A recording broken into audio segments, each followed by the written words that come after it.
নমস্কাৰ মই পল আৰু আপোনালোকে চাই আছে ডিজিটেল আসাম আজিৰ ভিডিঅ'ত আমি আলোচনা কৰিম CTET EVS pedagogy important question answer part 8 ৰ ভিডিঅ'টি আৰম্ভ কৰাৰ আগতে পাৰ্ট 7 ৰ শেষত আপোনালোকলৈ সোধা প্ৰশ্নটোৰ উত্তৰ আমি জানি লৈছো প্ৰশ্নটো আছিল which of the following should not be an appropriate indicator for assessment in EVS at primary level এই প্ৰশ্নত কৈছে যে প্ৰাইমাৰী লেভেলত যদি আমি মূল্যাঙ্কন কৰিব লাগে EVS ৰ তেনে হলে তলৰ কোনটো অপচন এপ্ৰোপ্ৰিয়েট নহব প্ৰথমটোত কৈছে কুৱেশ্যনিং দুই নম্বৰত কৈছে concern for justice and inequality তিনি নম্বৰত কৈছে কোঅপাৰেচন আৰু চাৰি নম্বৰত কৈছে ৰিমেম্বাৰিং আপোনালোকে সকলোৱে শুদ্ধ উত্তৰ দিছে শুদ্ধ উত্তৰটো হ'ব অপচন নম্বৰ 4 ৰিমেম্বাৰিং কাৰণ আমি যেতিয়া এসেসমেন্ট কৰিম বা মূল্যাঙ্কন কৰিম তেতিয়া সদায় প্ৰাইমাৰী লেভেলত প্ৰ্যাকটিক্যাল এক্সপেৰিয়েন্স বা এক্টিভ লাৰ্নিং ইবিলাকৰ ওপৰত গুৰুত্ব দিব লাগিব গতিকে ৰিমেম্বাৰিঙত কোনো ধৰণৰ প্ৰ্যাকটিক্যাল এক্সপেৰিয়েন্স নহয় ইয়াতে ৰিয়েল এক্সপেৰিয়েন্স নহয় কেৱল ছাত্ৰ-ছাত্ৰীসকলে মুখস্থ কৰি ল'ব মনত ৰাখিব আৰু সেইবোৰৰ ওপৰত যদি এসেসমেন্ট কৰা হয় তেনহলে এটো ইফেক্টিভ নহব এতিয়া প্ৰথম যেটো অপচন আছে কুৱেশ্যনিং আমি কুৱেশ্যন হুদি এসেসমেন্ট কৰিব পাৰো মূল্যাঙ্কন কৰিব পাৰো যে ছাত্ৰ-ছাত্ৰীসকলক কুৱেশ্যন হুদা হলে হতে উত্তৰ দিছে তাৰ ওপৰত আমি মূল্যাঙ্কন কৰিব পাৰো ঠিক তেনেদৰে দুই নম্বৰ যেটো কৈছে concern for justice and inequality যে সমাজখনত যিমান ইনইকুৱেলিটি আছে বৈষম্যতা আছে বা সমাজত বহুত ইনজাস্টিস হয় তো তাৰ জাস্টিসৰ বাবে কেনে ধৰণৰ হিয়ৰৰ চিন্তা হিয়ৰৰ কনসাৰ্ন কেনে ধৰণৰ এইবিলাকৰ ওপৰত তাৰ ওপৰতো আমি হিখুটিক আমি মূল্যাঙ্কন কৰিব পাৰো ঠিক তেনেদৰে কোঅপাৰেচনৰ ওপৰতো আমি মূল্যাঙ্কন কৰিব পাৰো যে হিয়তৰ সহযোগিতা কিমান ইজনে আনজনৰ প্ৰতি কেনে ধৰণৰ সহযোগিতা আছে এইবিলাকৰ ওপৰত বেছ কৰি আমি মূল্যাঙ্কন কৰিব পাৰো কিন্তু ৰিমেম্বাৰিঙৰ ওপৰত যদি আমি বেছ কৰি এসেসমেন্ট কৰো তেনহলে এটো ইফেক্টিভ নহব কাৰণ কোনোবাই পঢ়ি তাক ৰিমেম্বাৰ কৰিব পাৰিব কিন্তু হয়তো তাৰ আসল যিবিলাক কথা বা কনসেপ্টটো বুজি নাপাব পাৰে গতিকে প্ৰাইমাৰী লেভেলত লাৰ্নিং বাই ডুইঙত বেছি বিশ্বাস কৰা হয় গতিকে হাতে কামে কৰি যাতে হিয়তে শিকিছে তাৰ ওপৰত বেছি গুৰুত্ব দিয়া হয় ৰিমেম্বাৰিং মেমৰাইজিং এইবিলাকৰ ওপৰত গুৰুত্ব দিয়া নহয় গতিকে ইয়াৰ শুদ্ধ উত্তৰ হ'ব অপচন নম্বৰ 4 এতিয়া যোৱাকালি যেটো ভিডিও আছিল ভিডিও 7 ত এটা ডাউট আছিল হে ডাউটটো মই ক্লিয়াৰ কৰিব বিচাৰিছো কোৱেশ্চন নম্বৰ 10 আছিল তাত সুধিছিল যে ক্লাস 1 আৰু 2 ৰ বাবে EVS ৰ টেক্সটবুক NCF এ ৰেকমেন্ড নকৰে কিয় তেওঁলোকে প্ৰেসক্ৰাইব কৰা নাই কাৰিকুলাম কিয় তেওঁলোকে দিয়া নাই NCF এ ক্লাস 1 আৰু 2 ৰ বাবে এটো আছিল প্ৰশ্ন আৰু উত্তৰটো আছিল option number 3 to provide contextual learning environment গতিকে কিছুমানে এটো বুজি পোৱা নাই বুলি কৈছে সো আপোনালোকে নিশ্চয় NCERT টেক্সটবুক পঢ়িছে EVS ৰ বাবে পঢ়িছে গতিকে আপোনালোকে যেতিয়া পঢ়িছে তেতিয়া ক্লাস 1 আৰু 2 ৰ আপোনালোকে কিন্তু টেক্সট পঢ়া নাই EVS ৰ কাৰণ NCF এ হেতু প্ৰেসক্ৰাইব কৰা নাই ক্লাস 1 আৰু 2 ৰ বাবে টেক্সটবুকে নাই EVS ৰ বাবে ক্লাস 3 ৰ পৰাহে আপোনালোকে পঢ়িছে গতিকে প্ৰশ্নত হেতুৱে সুধিছিল যে 1 আৰু 2 কিয় নাই টেক্সটবুকখন তাৰ কাৰণটো হৈছে NCF এ সদায় প্ৰমোট কৰে লাৰ্নিং উইদাউট বাৰ্ডেন যে লাৰ্ন কৰিব লাগিব ছাত্ৰ-ছাত্ৰীসকলে শিকিব লাগিব কিন্তু কোনো বাৰ্ডেন থাকিব নোৱাৰে কোনো বজা থাকিব নোৱাৰে গতিকে ক্লাস 1 আৰু 2 ছাত্ৰ-ছাত্ৰীসকলক বজা দিয়া হোৱা নাই EVS ৰ বজা এটা দিয়া হোৱা নাই সেইবাবে তাত EVS ৰ কাৰিকুলাম প্ৰেসক্ৰাইব কৰা নাই আৰু হিয়তক তাত ফ্ৰী লাৰ্নিংৰ এটা সুবিধা দিছে হিয়তে মুক্তভাৱে আমাৰ চাৰিওফালে কি কি বস্তু আছে হেবোৰ হিয়তে লাৰ্ন কৰিব পাৰিব কাৰণ আমাক যেতিয়া এখন টেক্সটবুক দিয়ে আমাক যেতিয়া সিলেবাস দিয়ে আমি সিলেবাস মতে আমি পঢ়িব লাগিব সিলেবাসত যিবোৰ কথা আছে হেবোৰ আমি পঢ়িব লাগিব আৰু তেনেকুৱা কৰিলে ছাত্ৰ-ছাত্ৰীসকলৰ যথেষ্ট বাৰ্ডেন হ'ব আৰু ক্লাস 1 আৰু 2 ৰ ছাত্ৰ-ছাত্ৰীসকলে ইমান বাৰ্ডেন সহ্য কৰিব নোৱাৰিব বজা সহ্য কৰিব নোৱাৰে সেইবাবে হিয়তক এটা ফ্ৰী লাৰ্নিংৰ এটা সুবিধা দিছে যাতে আমাৰ চাৰিওফালে থকা গোটেই পৰিৱেশ কথা হিয়তে শিকিব পাৰে তাৰ এটা স্কোপ পায় গতিকে ইয়াৰ উত্তৰ হ'ব option number 3 to provide contextual learning environment যাতে হিয়তে কনটেক্সচুৱেল লাৰ্নিংৰ এটা পৰিৱেশ পায় এটা সেইবাবে হিয়তক নিৰ্দিষ্ট কৰি কোনো সিলেবাস তাতে দিয়া হোৱা নাই নিশ্চয় ডাউট ক্লিয়াৰ হৈছে বুলি মই আশা ৰাখিলো এতিয়া আইছো আজিৰ ভিডিঅ'টিৰ প্ৰথমটো প্ৰশ্ন হৈছে Mahika a teacher of class 5 wants her students to observe the plants in the surrounding for meaningful learning what should she encourage the children to do so এই কোৱেশ্চনত কৈছে যে মাহিকা এগৰাকী শিক্ষয়িত্ৰী তেখেতে ক্লাস 5 ৰ ছাত্ৰ-ছাত্ৰীসকলক প্লেন্টছৰ বিষয়ে উদ্ভিদৰ বিষয়ে শিকাব বিচাৰিছে চাৰিওফালে কি কি উদ্ভিদ আছে সেই বিষয়ে হিয়তক শিকাব বিচাৰিছে বা হিয়তক অবজাৰ্ভ কৰাটো বিচাৰিছে যাতে হিয়তে পৰ্যবেক্ষণ কৰে যে কি কি প্লেন্টছ আছে কেনে ধৰণৰ প্লেন্টছ আছে হেবোৰ যাতে পৰ্যবেক্ষণ কৰে গতিকে ইয়াৰ বাবে তলৰ কোনটোৱে হিয়তক ছাত্ৰ-ছাত্ৰীসকলক এনকাৰেজ কৰিব সো এই কোৱেশ্চনটো আমি লাষ্ট ভিডিওতে আলোচনা কৰিছিলো কিন্তু তাত এনসাৰটো ভুল হৈছিল যেটো মই এনসাৰ আপোনাক কৈছিলো হেতু এনসাৰ নহয় ইয়াৰ এনসাৰটো বেলেগ হ'ব অলপমান বুজাত খেলিমেলি হৈছিল গতিকে তাৰ বাবে মাৰ্জনা বিচাৰিছো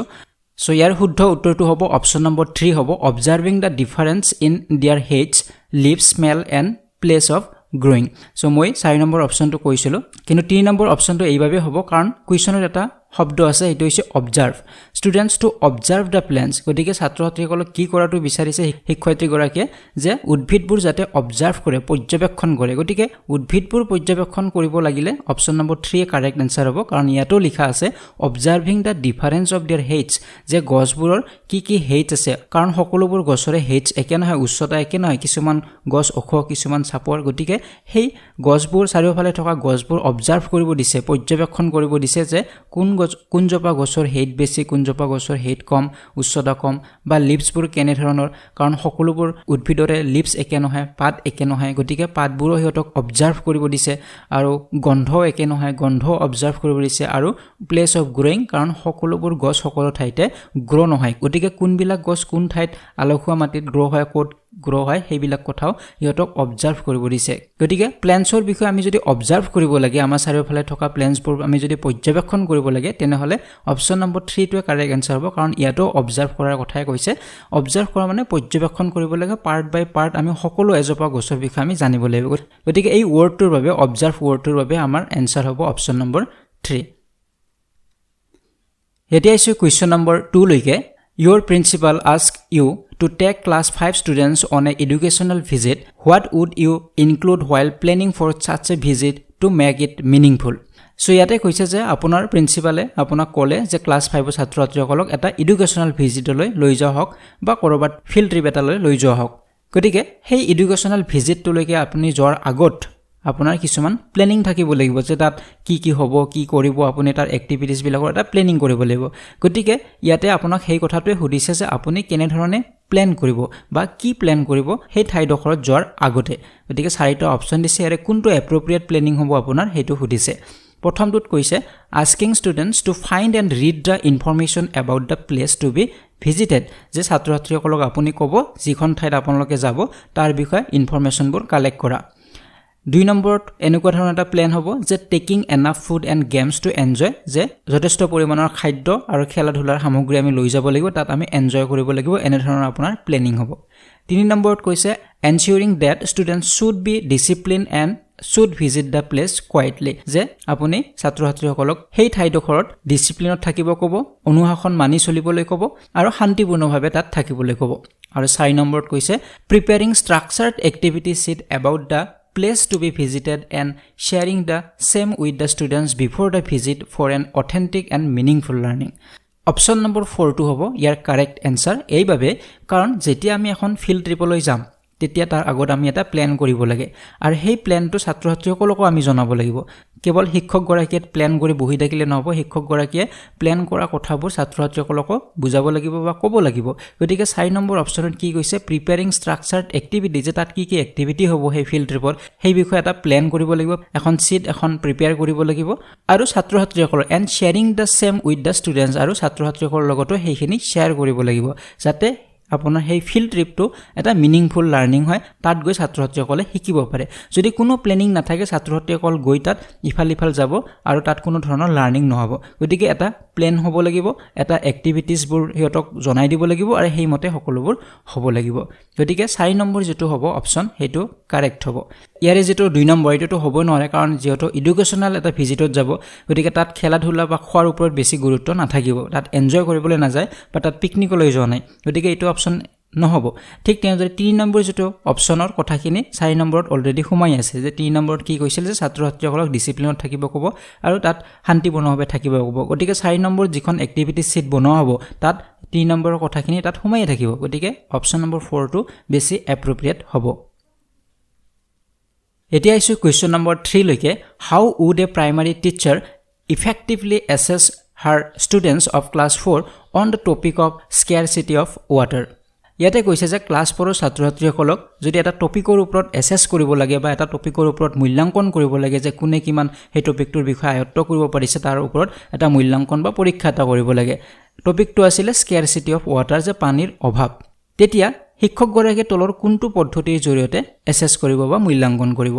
conducting a written test on the above topic যে সেই টপিকটোৰ ওপৰত এটা ৰিটেন টেষ্ট পাতিব পৰীক্ষা এটা পাতিব স্কেয়াৰচিটি অফ ৱাটাৰৰ ওপৰত 2 নম্বৰত কৈছে by finding out how they have started saving water in their day to day life যে হিহঁতৰ দৈনন্দিন জীৱনত হিহঁতে কেনেদৰে পানী বচাই আছে তাৰ ওপৰত মূল্যাঙ্কন কৰিব 3 নম্বৰত কৈছে organising a poster making activity on water conservation যে পানী কেনেদৰে কনজাৰ্ভ কৰিব লাগে সংৰক্ষণ কৰিব লাগে তাৰ ওপৰত পোষ্টাৰ মেকিং এক্টিভিটি পাতিব 4 নম্বৰত কৈছে asking children to write slogan on saving water যে পানী আমি কেনেদৰে বচাব লাগে তাৰ ওপৰত স্লোগান হিহঁতক লিখিব দিব আৰু তাৰ ওপৰত মূল্যাঙ্কন কৰিব গতিকে আমি গটেকিটা যদি অপচন পঢ়ি চাওঁ ইয়াতে ৰিয়েল লাইফ এক্সপেৰিয়েন্স কোড হ'ব প্ৰেক্টিকেল এক্সপেৰিয়েন্স কোড হ'ব হেতু হ'ব অপচন নম্বৰ 2 আৰু আমি সদায় আলোচনা কৰি আছো প্ৰাইমাৰী লেভেলৰ সদায় ৰিয়েল লাইফ এক্সপেৰিয়েন্স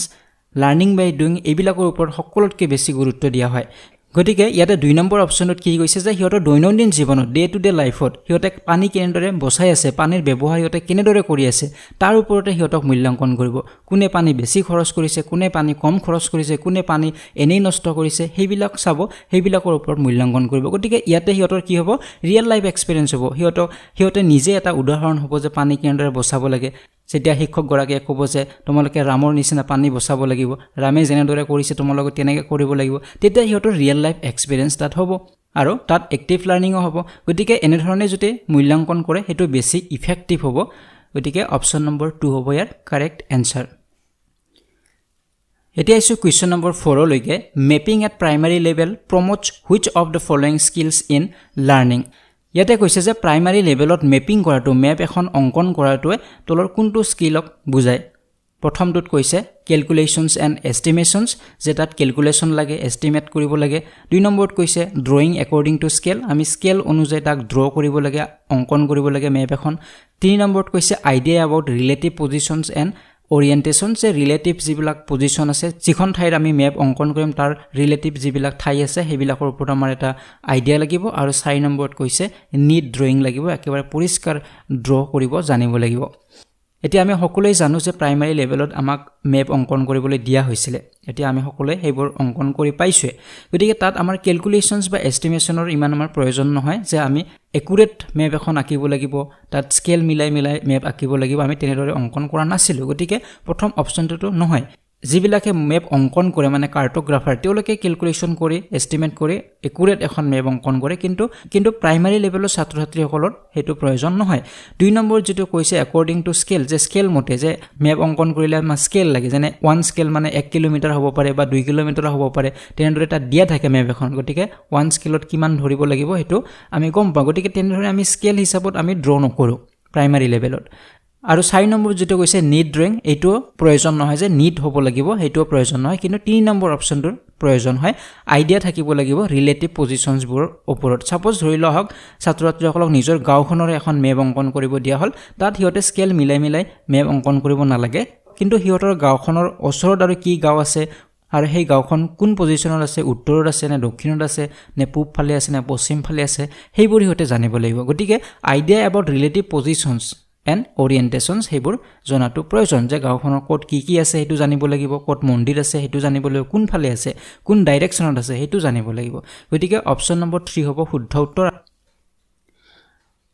এতিয়া আইছো কোৱেশ্চন নম্বৰ 5 লৈকে which of the following is are tools and techniques of assessment in EVS at primary level ইয়াতে কৈছে যে প্ৰাইমাৰী লেভেলৰ EVS সাবজেক্টৰ যদি আমি অ্যাসেসমেন্ট কৰিব লাগে মূল্যাঙ্কন কৰিব লাগে তলৰ কোনটো টেকনিকৰ জৰিয়তে আমি মূল্যাঙ্কন কৰিব পাৰো প্ৰথমটোত কৈছে প্ৰজেক্ট ওয়াৰ্ক 2 নম্বৰত কৈছে ফিল্ড ট্ৰিপ 3 নম্বৰত কৈছে জাৰ্নেল ৰাইটিং আৰু 4 নম্বৰত কৈছে কনসেপ্ট মেপিং এতিয়া আমি বাৰে আলোচনা কৰি আছো যে প্ৰাইমাৰী লেভেলত সকলোতকৈ বেছি ইম্পৰ্টেন্ট হয় প্ৰেক্টিক্যাল যিবিলাক ওয়াৰ্কৰ ওপৰত গুৰুত্ব দিয়া হয় তাৰ ওপৰত এক্টিভ লাৰ্নিংৰ ওপৰত আৰু ৰিয়েল লাইফ এক্সপেৰিয়েন্সৰ ওপৰত গতিকে যেতিয়া ছাত্ৰ-ছাত্ৰীসকলক প্ৰজেক্ট ওয়াৰ্ক কৰিব দিব প্ৰজেক্ট এটা লিখিবলৈ দিব তেতিয়া হিহঁতৰ কি হ'ব হিহঁতৰ তাত এক্টিভ লাৰ্নিং হ'ব প্ৰজেক্টটো লিখিবলৈ যাওতে বা হিহঁতে গ্ৰুপ প্ৰজেক্ট এটা বনাব গতিকে তাত হিহঁতৰ এক্টিভ লাৰ্নিং হ'ব আৰু তেনেদৰে ছাত্ৰ-ছাত্ৰীসকলক আমি প্ৰাইমাৰী লেভেলত এসেস কৰিব পাৰো তাৰ ওপৰত ফিল্ড ট্ৰিপ আমি ফিল্ড ট্ৰিপৰ কথা বাৰে পাই আছো কাৰণ ফিল্ড ট্ৰিপত হিহঁতৰ ৰিয়েল লাইফ এক্সপেৰিয়েন্স হয় হিহঁতৰ গতিকে ফিল্ড ট্ৰিপটো প্ৰাইমাৰী লেভেলৰ বাবে সকলোতকৈ বেছি ভাল হয় গতিকে ওপৰৰ A আৰু B দুটাই প্ৰাইমাৰী লেভেলত আমি মূল্যাঙ্কন কৰাৰ বাবে উচিত হয় কিন্তু C আৰু D এটো হায়াৰ ক্লাছৰ বাবেহে হয় জাৰ্নেল ৰাইটিং আৰু concept mapping so journal writing এইবোৰ জাৰ্নেলটো লিখিবলৈ ইমান প্ৰাইমাৰী লেভেলৰ ছাত্ৰ-ছাত্ৰীসকলে নোৱাৰিবই ঠিক তেনেদৰে কনসেপ্ট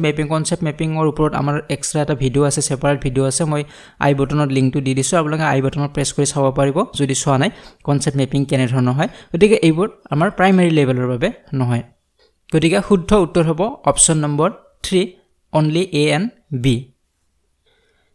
এতিয়া আছে কোৱেশ্চন নম্বৰ 6 লৈকে which one of the following strategies seems most appropriate for teaching maps to primary graders so ইয়াতে কৈছে যে প্ৰাইমাৰী লেভেলত যদি আমি মেপ অংকন কৰা শিকাব লাগে তেনেহলে তলৰ কোনটো ষ্ট্ৰেটেজি সকলোতকে এপ্ৰোপ্ৰিয়েট হ'ব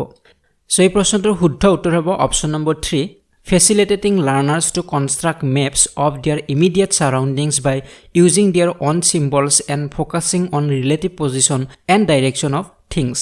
সো ইয়াতে কৈছে যে ছাত্ৰ-ছাত্ৰীসকলক হিহঁতৰ চাৰিওফালৰ মেপ অংকন কৰিবলৈ ক'ব লাগিব ধৰি লওক হিহঁতৰ গাঁওখনৰে মেপ এখন অংকন কৰিবলৈ দিয়া হ'ল আৰু সেই অংকন কৰোতে হিহঁতৰ নিজৰ কিছুমান সিম্বল ব্যৱহাৰ কৰিব লাগিব যেনে ধৰক আমাৰ মেপবোৰত সিম্বল কিছুমান থাকে যেনে ৰেল ষ্টেচন বা ৰেল লাইনক বুজাৰ বাবে সিম্বল থাকে হস্পিটেল বুজাৰ বাবে সিম্বল থাকে স্কুল বুজাৰ বাবে সিম্বল থাকে আৰু সিম্বল চাই আমি গম পাওঁ যে এইখিনি এখন হস্পিটেল আছে বা ইয়াতে এটা ৰেল লাইন আছে বা ইয়াতে নদী আছে এনেদৰে আমি গম পাওঁ গতিকে সেই সিম্বলবোৰ হিহঁতৰ নিজৰ ফালৰ পৰা এটা সিম্বল হিহঁতক দিবলৈ আমি শিকাব লাগিব যে ইয়াতে এটা মন্দিৰ আছে ইয়াতে এটা মছজিদ আছে এইবোৰ হিহঁতক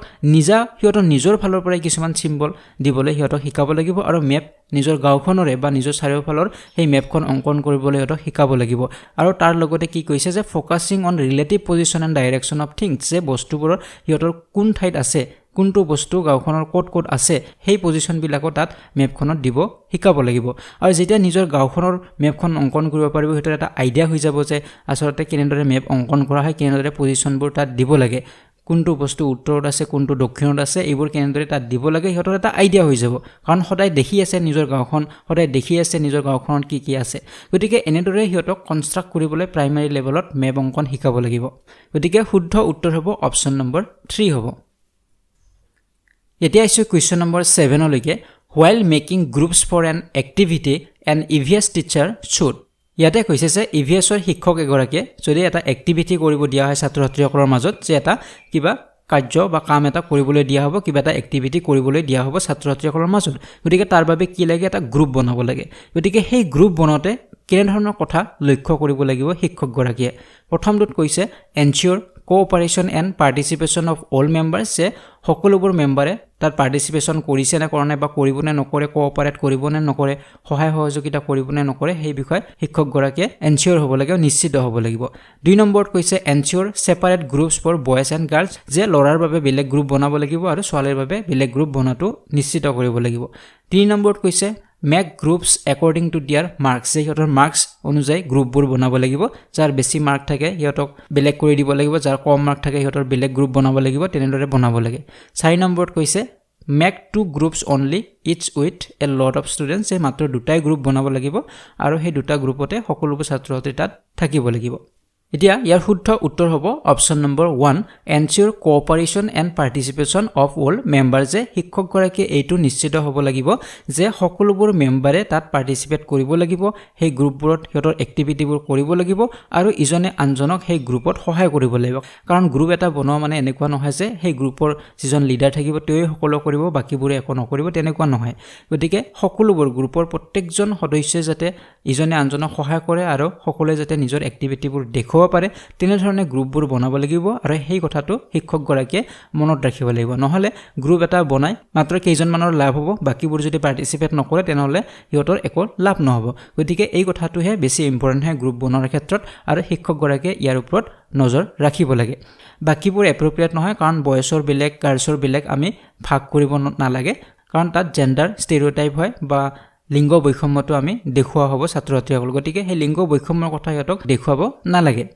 3 নম্বৰ যেটো কোৱা হৈছে make groups according to their marks so mark অনুযায়ী গ্ৰুপ বনাব নালাগে তাত ভাল বেয়া সকলোবোৰ ইনক্লুড হৈ থাকিব লাগে এটা গ্ৰুপত তেতিয়াহে যিখিনি কম মাৰ্কৰ বা দুৰ্বল ছাত্ৰ-ছাত্ৰী থাকে সেইখিনি সবল হ'ব পাৰিব ভালখিনিৰ লগত গতিকে হেতু হ'ব নালাগে আৰু 4 নম্বৰ যেটো কৈছে হেতুও হ'ব নালাগে যে বহুত বেছি ছাত্ৰ-ছাত্ৰী যদি থাকে এটা গ্ৰুপতে তেনেহলে সকলোৱে তাত চান্স নাপাব সকলোৱে নিজৰ যেটো টেলেন্ট বা এক্টিভিটি দেখুৱাবলৈ চান্স নাপাব গতিকে হেতুও হ'ব নালাগে হ'ব লাগে অপচন নম্বৰ 1 2 এতিয়া আছে কোৱেশ্চন নম্বৰ 8 লৈকে which one of the following characteristics of EVS textbook at primary level should not have ইয়াতে কৈছে যে প্ৰাইমাৰী লেভেলৰ EVSৰ টেক্সটবুক এখনৰ তলত উল্লেখ কৰা কোনটো বৈশিষ্ট্য হ'ব নালাগে প্ৰথমটোত কৈছে it presents natural and socio-cultural environment in an integrated manner যে EVSৰ টেক্সটবুক এখনত ন্যাচাৰাল আৰু সোশ্যাল যিবিলাক কালচাৰাল এনভায়ৰনমেন্ট হেতুৰ ওপৰত গুৰুত্ব থাকিব লাগে হেতু ডেফিনেটলি থাকিব লাগিব পৰিবেশ বুলি কোৱাৰ লগে লগে তাত সমাজখনৰ কথা আহিবই সোশিও কালচাৰাল এনভায়ৰনমেন্টৰ কথা আহিবই সমাজ বা সংস্কৃতিৰ কথা আহিবই আৰু নেচাৰটোৰ কথা আহিবই গতিকে এইখিনি কথাটো তাত ইনক্লুড থাকিব লাগিব গতিকে এইটো EVSৰ টেক্সটবুক এখনৰ বৈশিষ্ট্য হয় কিন্তু আমাক খুদিছে কোনটো নহয় এক নম্বৰটো শুদ্ধ হয় দুই নম্বৰটো যদি আমি চাও it caters to diverse backgrounds of the students এইটো শুদ্ধ যে EVSৰ টেক্সটবুক এখনত এইটো লক্ষ্য কৰিব লাগে কাৰণ সেই টেক্সটবুকখন যে পঢ়িব বিভিন্ন ব্যাকগ্ৰাউণ্ডৰ ল'ৰা ছোৱালী পঢ়িব সকলোৰে ব্যাকগ্ৰাউণ্ড একে নহয় সকলোৰে কালচাৰ একে নহয় সকলোৰে সোসাইটি একে নহয় গতিকে সেই কথাখিনি লক্ষ্য ৰাখিব লাগিব যাতে সকলোবোৰ ছাত্ৰ ছাত্ৰীৰে তাত সুবিধা হয় বা হিয়তে তাৰ পৰা লাভ হ'ব পাৰে তেনে ধৰণৰ হ'ব লাগিব এইটো কাৰেক্ট হয় 3 নম্বৰত কৈছে it includes true stories and incidents যে ইয়াত যিবোৰ ঘটনা দিয়া হ'ব সেই ঘটনাবোৰ ট্ৰু হ'ব লাগিব ষ্টৰীবোৰ ট্ৰু হ'ব লাগিব যেতিয়া হিয়তক ট্ৰু ষ্টৰী কোৱা হ'ব হিয়তে তাৰ পৰা কি হ'ব ইনস্পায়াৰ হ'ব সাপোজ এটা ষ্টৰী যদি কোৱা হৈছে যদি সেই ষ্টৰীটো এজন ব্যক্তিৰ ষ্টৰী হয় বা এজন ব্যক্তিৰ বায়োগ্ৰাফি হয় তেনহলে তাৰ পৰা হিয়তে কি হ'ব ইনস্পায়াৰ হ'ব গতিকে তাত যিবোৰ শিকোৱা হ'ব সেইবোৰ সদায় ট্ৰু হ'ব লাগিব আমাৰ নেচাৰৰ বিষয়ে যদি কৈছে সেইবিলাকো ট্ৰু হ'ব লাগিব গছৰ বিষয়ে কৈছে সেইবোৰ ট্ৰু হ'ব লাগিব সেইবোৰ কাল্পনিক কথা ক'ব নালাগিব যেতিয়া ট্ৰু কথা ক'ব যে গছে আমাক কেনেদৰে সহায় কৰে গছৰ পৰা আমাৰ কি লাভ হৈছে তেতিয়া হিয়তৰ কি হ'ব হিয়তে সেই বিষয়টোৰ প্ৰতি বেছি ইনস্পায়াৰ্ড হ'ব গতিকে সদায় ট্ৰু হ'ব লাগে এটো কাৰেক্ট হয় কিন্তু অপচন নম্বৰ যেটো 4 এটো কাৰেক্ট নহয় ইয়াতে কি কৈছে it focuses on definitions and explanations of abstract concepts এটো একেবাৰে ইনকাৰেক্ট হয় আমি আগৰ ভিডিওটিত পাইছিলো যে maxims of teaching আৰু maxims of teaching ৰ ওপৰত আমাৰ ভিডিও আছে অলৰেডি যে তাত আমি 8টা maxims of teaching ৰ বিষয় পাইছিলো যে কেনেদৰে সিম্পলৰ পৰা কমপ্লেক্স শিকাব লাগে জেনাৰেল টু স্পেসিফিক হয় হোল টু পাৰ্ট হয় এইবোৰ হৈছে maxims of teaching গতিকে তাত আমি পাইছিলো যে সদায় কনক্ৰিট টু এবস্ট্ৰাক্ট হ'ব লাগে কথাবোৰ আমি যেতিয়া হিকাম ছাত্ৰছাত্ৰীসকলক প্ৰাইমাৰী লেভেলত সদায় কনক্ৰিট কথা শিকাব লাগিব আৰু তাৰ পিছত লাহে লাহে এবস্ট্ৰাক্ট বস্তুলৈকে যাব মূৰ্তৰ পৰা অমূৰ্তলৈকে যাব লাগিব গতিকে ইয়াতে কি কৈছে যে প্ৰাইমাৰী লেভেলৰ EVSৰ টেক্সটবুকত এবস্ট্ৰাক্ট কনসেপ্টবোৰ ডেফিনেশন বা এক্সপ্লেনেশন থাকিব লাগে বুলি কৈছে বা তাত বেছি গুৰুত্ব দিব লাগে গতিকে এইটো অশুদ্ধ প্ৰাইমাৰী লেভেলত এবস্ট্ৰাক্ট কনসেপ্টবোৰৰ ওপৰত আলোচনা কৰা নহয় ইয়াতে কনক্ৰিট বা মূৰ্ত কনসেপ্টবোৰৰ ওপৰতহে আলোচনা কৰা হয় যেতিয়া আমাৰ হায়াৰ লেভেললৈকে যাব তেতিয়াহে এবস্ট্ৰাক্টলৈকে যায় প্ৰথমতে কনক্ৰিট তাৰ পিছত এবস্ট্ৰাক্ট গতিকে 4 নম্বৰটো অশুদ্ধ হয় এইটো ক্যাৰেক্টাৰিস্টিক নহয় এতিয়া আইছো 9 number প্ৰশ্নটোলৈ Which one of the following the National Curriculum Framework NCF 2005 does not propose in the context of EVS teaching? ইয়াতে কৈছে যে National Curriculum Framework বা চমুকে NCF 2005 এই NCF এ EVS টিচিংৰ ক্ষেত্ৰত তলত উল্লেখ কৰা কোনটোক প্ৰপ'জ নকৰে বা কোনটো তেওঁলোকে প্ৰস্তাৱ নকৰে এক নম্বৰত আছে থিমেটিক এপ্ৰোচ দুই নম্বৰত আছে linkages with children's experience and context তিনি নম্বৰত আছে হ্যান্ডছ অন এক্টিভিটিজ আৰু চাৰি নম্বৰত আছে familiarity with technical terms গতিকে আমি যদি প্ৰথম অপচনটো এটো শুদ্ধ হয় কাৰণ থিমেটিক এপ্ৰোচটো হ'বই লাগিব এটা থিমৰ ওপৰত বা এটা বিষয়ৰ ওপৰত গুৰুত্ব দি শিকাবই লাগিব কাৰণ EVS টিচিংটো এটা কনসেপ্ট বেস টিচিং হয় গতিকে এটা কনসেপ্ট বা এটা থিম তাত থাকিবই লাগিব গতিকে থিমেটিক এপ্ৰোচটো থাকিবই লাগিব এটো কাৰেক্ট হয় এটো NCF এ কৈছে দুই নম্বৰটো কৈছে NCF এ যে linkages with children's experience and context যে ছাত্ৰ-ছাত্ৰীসকলৰ যিবিলাক ৰিয়েল লাইফ এক্সপেৰিয়েন্স হে ৰিয়েল লাইফ এক্সপেৰিয়েন্সটোৰ ওপৰত গুৰুত্ব দিব লাগিব আৰু ক্লাছৰুমত শিকোৱা সেই কথাবোৰ হিয়তৰ নিজৰ যেটো জীৱনৰ লগত ৰিলেট কৰিব লাগিব বা লিংক কৰিব লাগিব